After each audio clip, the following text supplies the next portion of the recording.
Hello everyone, welcome to my channel. आज हम इस वीडियो में इलेक्ट्रॉन बंधुता, इलेक्ट्रॉन एफिनिटी के बारे में डिटेल में डिस्कस करेंगे। एक बहुत इंपॉर्टेंट टॉपिक है, एक इंपॉर्टेंट कॉन्सेप्ट है बीएससी सेमेस्टर एग्जाम्स के लिए। जैसे कि आप सभी को पता है, नेशनल एजुकेशन पॉलिसी सभी यूनिवर्सिटीज में लागू हो चुके हैं। तो नेशनल एजुकेशन पॉलिसी के लिए बीएससी सेमेस्टर एग्जाम्स के लिए न्यू सिलेबस प्रोवाइड किया गया है। तो बीएससी फर्स्ट सेमेस्टर के सिलेबस में आपको ये इलेक्ट्रॉन बंधुता टॉपिक देखने को मिलेगा। तो इस पर्टिकुलर वीडियो में इलेक्ट्रॉन बंधुता क्या होता है, बेसिक कॉन्सेप्ट समझेंगे, डेफिनेशंस के द्वारा इसको समझेंगे। इसके अलावा इलेक्ट्रॉन बंधुता को प्रभावित करने वाले कारकों को डिस्कस करेंगे एंड इलेक्ट्रॉन बंधुता की जो पीरियोडिसिटी है, जो आवर्तिता है, उसको डिटेल में समझेंगे। सो बहुत इंपॉर्टेंट टॉपिक है, डिटेल में डिस्कस करेंगे। एक प्रॉपर हैंड रिटन नोट्स आपको हिंदी में प्रोवाइड करूंगा, जो आपके बीएससी सेमेस्टर एग्जाम्स के लिए बहुत हेल्पफुल होगा। सो स्टार्ट करते हैं। इलेक्ट्रॉन बंधुता, इलेक्ट्रॉन एफिनिटी क्या होता है। सो किसी परमाणु में इलेक्ट्रॉन को जोड़ने से वह ऋणावेशित कण बन जाता है। इस क्रिया में ऊर्जा उत्सर्जित होती है, जिसे इलेक्ट्रॉन बंधुता कहते हैं। ठीक है, बहुत सिंपल सा कॉन्सेप्ट है। किसी परमाणु में इलेक्ट्रॉन को जोड़ने से वह ऋणावेशित कण एन आयन बन जाता है। इस क्रिया में ऊर्जा उत्सर्जित होती है, जिसे इलेक्ट्रॉन बंधुता कहते हैं। जैसे पिछले वीडियो में हमने आयनन विभव, आयनाइजेशन एनर्जी के बारे में कॉन्सेप्ट समझा है। उसमें क्या था कि कोई भी, जैसे ये हमारा किसी भी एटम की बात करें तो बीच में जो है हमारा न्यूक्लियस होता है और ये जो है सेल्स होते हैं। तो किसी अगर बाहरी सेल्स में एक इलेक्ट्रॉन है, इस इलेक्ट्रॉन को बाहर निकालने के लिए, इस एटम से बाहर निकालने के लिए जो एनर्जी की आवश्यकता होती थी, उसको आयनाइजेशन एनर्जी कहा जाता था।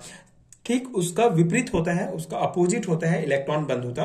मतलब इस एटम में एक इलेक्ट्रॉन जोड़ने से जो इलेक्ट्रॉन, जो ऊर्जा बाहर निकलता है, ऊर्जा जो है हमको प्राप्त होता है जब हम इलेक्ट्रॉन इसमें जोड़ते हैं, तो जो ऊर्जा उत्सर्जित होती है उसको ही इलेक्ट्रॉन बंधुता कहते हैं। ठीक है, इसे इलेक्ट्रॉन वोल्ट प्रति मोल या किलो जूल प्रति मोल जो यूनिट है उससे व्यक्त किया जाता है। ठीक है, ये भी इंपॉर्टेंट है, आपको ऑब्जेक्टिव टाइप क्वेश्चंस के लिए कॉन्सेप्ट आपको याद रखना होगा। ठीक है, आई होप आपको समझ में आ गया होगा इलेक्ट्रॉन बंधुता क्या होता है। किसी एटम में इलेक्ट्रॉन जोड़ने से वो एनायन बन जाता है और उससे जो है ऊर्जा उत्सर्जित होती है। तो जो ऊर्जा उत्सर्जित होती है उसी को ही उस एटम का इलेक्ट्रॉन बंधुता, इलेक्ट्रॉन एफिनिटी कहा जाता है। ठीक है, अब यहाँ पे परिभाषा अगर हम देखें, डेफिनेशन, बेसिक डेफिनेशन देखें, सो किसी तत्व के उदासीन गैसीय परमाणु में एक इलेक्ट्रॉन डालकर ऋण आयन बनाने पर उत्सर्जित हुई ऊर्जा को प्रथम इलेक्ट्रॉन बंधुता कहते हैं। ठीक है, अब यहाँ पे देखिए, जैसे हमारा एक कोई एटम है, इसमें अगर हम एक इलेक्ट्रॉन जोड़ते हैं तो ये जो है एनायन बन जाएगा। ठीक है, ए नेगेटिव चार्ज आ जाएगा इसमें, साथ ही साथ हमको एनर्जी भी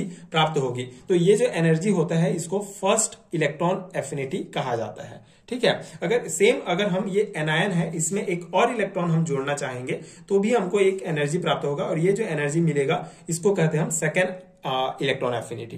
ठीक है, तो इस प्रकार से एक साथ जो है पूरे इलेक्ट्रॉन को हम नहीं जोड़ सकते हैं, बल्कि एक एक करके जोड़ा जाता है।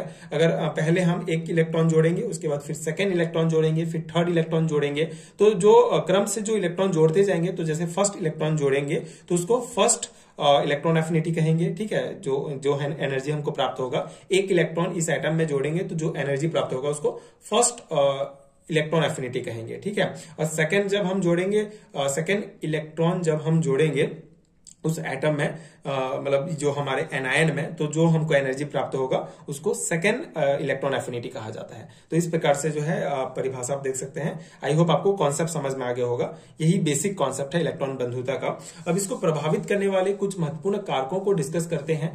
Factor affecting electron affinity. तो पहला है परमाणु त्रिज्या, एटॉमिक रेडियस। ठीक है, एटॉमिक रेडियस क्या होता है, कोई भी एटम है उसका बीच में न्यूक्लियस होता है और ये हमारा होता है सेल्स। ठीक है, तो बाह्य सेल जिसमें इलेक्ट्रॉन प्रेजेंट है और जो हमारा नाभिक है उसके बीच की जो दूरी होती है उसको जो है हम एटॉमिक रेडियस कहते हैं। ठीक है, सामान्यतः परमाणु त्रिज्या बढ़ने से इलेक्ट्रॉन बंधुता का मान घटता जाता है, क्योंकि परमाणु त्रिज्या बढ़ने से बाह्यतम कोश की नाभिक से दूरी बढ़ती जाती है, जिससे ग्रहण होने वाले इलेक्ट्रॉन तथा परमाणु नाभिक के मध्य आकर्षण कम होता है।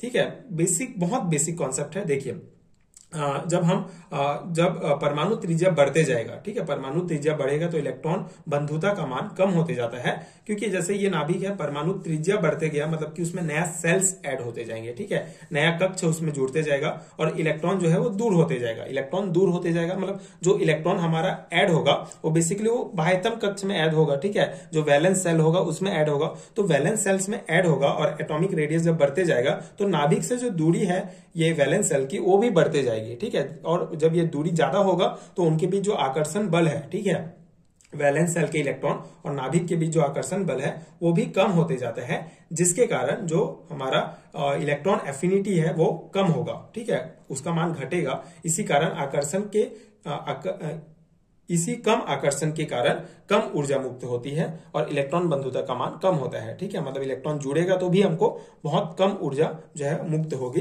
जिससे इलेक्ट्रॉन बंधुता का मान कम होता जाता है। तो ये हो गया हमारा पहला प्रभावित करने वाला कारक, परमाणु त्रिज्या, ठीक है। परमाणु त्रिज्या के बाद सेकंड जो इफेक्ट करेगा, जो फैक्टर है, वो है प्रभावी नाभिकीय आवेश, इफेक्टिव न्यूक्लियर चार्ज।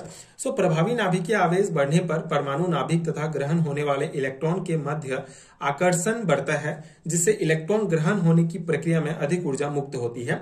अतः नाभिकीय आवेश बढ़ने पर परमाणु त्रिज्या का मान घटता है, जिससे इलेक्ट्रॉन बंधुता का मान बढ़ता है, ठीक है। बहुत सिंपल सा कॉन्सेप्ट है। इफेक्टिव न्यूक्लियर चार्ज अगर बढ़ेगा तो जो परमाणु बढ़ने पर परमाणु नाभिक तथा ग्रहण होने वाले इलेक्ट्रॉन के मध्य आकर्षण भी बढ़ता है, जिससे इलेक्ट्रॉन ग्रहण होने की प्रक्रिया में अधिक ऊर्जा मुक्त होती है, ठीक है। मतलब अगर इफेक्टिव न्यूक्लियर चार्ज बढ़ेगा तो जो नाभिक है और जो इलेक्ट्रॉन है, ठीक है, वैलेंस सेल में, उसके बीच जो आकर्षण बल है वो भी बढ़ते जाता है, ठीक है। जिससे अगर इलेक्ट्रॉन ऐड होता है तो अधिक ऊर्जा मुक्त होगी और जो है हमारा इलेक्ट्रॉन एफिनिटी भी जो है उसका मान भी जो है बहुत ज्यादा होगा, ठीक है, बढ़ते जाएगा। तो वही बेसिक कॉन्सेप्ट है, प्रभावी नाभिकीय आवेश जो है अगर बढ़ेगा तो हमारा जो इलेक्ट्रॉन बंधुता है, जो इलेक्ट्रॉन एफिनिटी है, उसका मान भी बढ़ेगा। ये सेकेंड फैक्टर हो गया। थर्ड है आवर्णी तथा वेधन प्रभाव, स्क्रीनिंग एंड पेनेट्रेटिंग इफेक्ट। सो आंतरिक कोषों के इलेक्ट्रॉन का बाह्यतम कोष के इलेक्ट्रॉन पर कम आवर्णी प्रभाव होने पर ग्रहण होने वाले इलेक्ट्रॉन तथा नाभिक के मध्य आकर्षण बढ़ता है तथा इलेक्ट्रॉन बंधुता का मान भी बढ़ता है, ठीक है। अब यहाँ पे कॉन्सेप्ट क्या है, ध्यान से समझिए। आंतरिक कोष के इलेक्ट्रॉन का बाह्यतम कोष के इलेक्ट्रॉन पर कम आवर्णी प्रभाव, अगर कम शिल्डिंग इफेक्ट होता है होने पर ग्रहण होने वाले इलेक्ट्रॉन तथा नाभिक के मध्य आकर्षण बढ़ेगा। सिंपल सा कॉन्सेप्ट है। स्क्रीनिंग या पेनेट्रेटिंग इफेक्ट क्या होता है, शिल्डिंग इफेक्ट भी कहा जाता है। ये नाभिक है, यहाँ पे एक इलेक्ट्रॉन प्रेजेंट है, यहाँ पे एक इलेक्ट्रॉन प्रेजेंट है, इस सेल में एक इलेक्ट्रॉन प्रेजेंट है। तो ये जो अंदर वाले सेल्स में जो इलेक्ट्रॉन है वो बेसिकली ये बाहर वाले इलेक्ट्रॉन और नाभिक के बीच जो आकर्षण होता है उसको कम करते हैं, एक प्रकार का सील्ड का काम करते हैं, सील्डिंग इफेक्ट कहते हैं इसको, ठीक है। एक प्रकार के सील्ड बना देते हैं, जिसके कारण ये बाह्यतम सेल में जो इलेक्ट्रॉन है और ये जो नाभिक है उनके बीच का जो आकर्षण है वो कम हो जाता है, ठीक है। तो इसी को सील्डिंग इफेक्ट कहते हैं। तो अगर हमारा सील्डिंग इफेक्ट का मान कम होगा, अगर ये सील्डिंग इफेक्ट का मान कम होगा तो इलेक्ट्रॉन और ये नाभिक के बीच जो आकर्षण है वो बढ़ते जाएगा, जिससे इलेक्ट्रॉन बंधुता का मान भी बढ़ेगा। अगर इन दोनों का आकर्षण ज्यादा रहेगा तो इलेक्ट्रॉन अगर ऐड होगा तो ज्यादा ऊर्जा हमको प्राप्त होगा, अगर ज्यादा ऊर्जा प्राप्त होगा तो इलेक्ट्रॉन बंधुता का मान भी जो है वो ज्यादा होगा, ठीक है। जिसे तो ये हो गया कॉन्सेप्ट। इलेक्ट्रॉन बंधुता का मान उस कक्षक पर भी निर्भर करता है जिससे कि इलेक्ट्रॉन प्रवेश करता है। अब ये भी एक नया कॉन्सेप्ट है। इलेक्ट्रॉन बंधुता का मान उस कक्षक, उस ऑर्बिटल पर भी निर्भर करता है जिसमें वो इलेक्ट्रॉन प्रवेश करता है। कौन से कक्षक में इलेक्ट्रॉन प्रवेश करेगा, जैसे एस कक्षक में जुड़ने वाले इलेक्ट्रॉन के लिए इलेक्ट्रॉन बंधुता का मान पी, डी व एफ कक्षकों के अपेक्षा घट जाता है, ठीक है। अगर एस कक्षक में कोई इलेक्ट्रॉन प्रवेश कर रहा है तो पी, डी, एफ की तुलना में उसका जो इलेक्ट्रॉन बंधुता है वो कम होता है, ठीक है, एस कक्षक में अगर इलेक्ट्रॉन प्रवेश कर रहा है तो यही कॉन्सेप्ट है, ठीक है। तो ये तीन महत्वपूर्ण कारक हैं जो इलेक्ट्रॉन बंधुता को प्रभावित करते हैं। अब हम यहाँ की इसका पीरियोडिसिटी देखते हैं, ठीक है। इसका जो इलेक्ट्रॉन बंधुता का जो आवर्तिता है, पीरियोडिसिटी ऑफ इलेक्ट्रॉन एफिनिटी क्या होता है। जैसे अगर हम पीरियड की बात करें आवर्त में, तो आवर्त सारणी में किसी आवर्त में इसका मान बाईं से दाईं ओर तरफ बढ़ता है क्योंकि आकार छोटा होता जाता है, ठीक है।